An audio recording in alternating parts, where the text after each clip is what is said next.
এক ছিল ছোট্ট গ্রাম। সেই গ্রামে বাস করত এক কৃষক। তার একটা সুন্দর ছাগল ছিল। তো এই ছাগলটাকে নিয়ে সে একদিন বনের ধারে গেল ঘাস খাওয়াতে। সেখানেই ছাগলটা মনের মনন্দে ঘাস খাচ্ছিল। হঠাৎ শেয়াল এসে হাজির।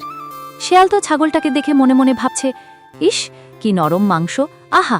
তারপর শেয়াল ছাগলটাকে বলল, কি খবর ছাগল মামা, কেমন চলছে তোমার ঘাস খাওয়া?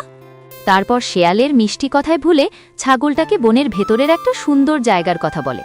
সেখানে নাকি নরম ঘাস পাওয়া যায়। শেয়াল সাথে সাথে সেই জায়গায় পৌঁছায় আর অবাক হয়ে দেখে সেখানে এক বাঘ বসে আছে। বাঘ শেয়ালকে দেখেই তেড়ে আসে। শেয়াল বেচারা ভয়ে অস্থির। বাঘ শেয়ালকে দেখে তেড়ে আসে, কিন্তু শেয়াল যেহেতু ছোট তাই সে দ্রুত দৌড়ে পালিয়ে যায়। বাঘ তাকে ধরতে পারে না। এদিকে কৃষক চিন্তিত, কারণ ছাগল বাড়ি ফেরেনি। সে বনের ধারে গিয়ে দেখে ছাগল এখনও ঘাস খাচ্ছে।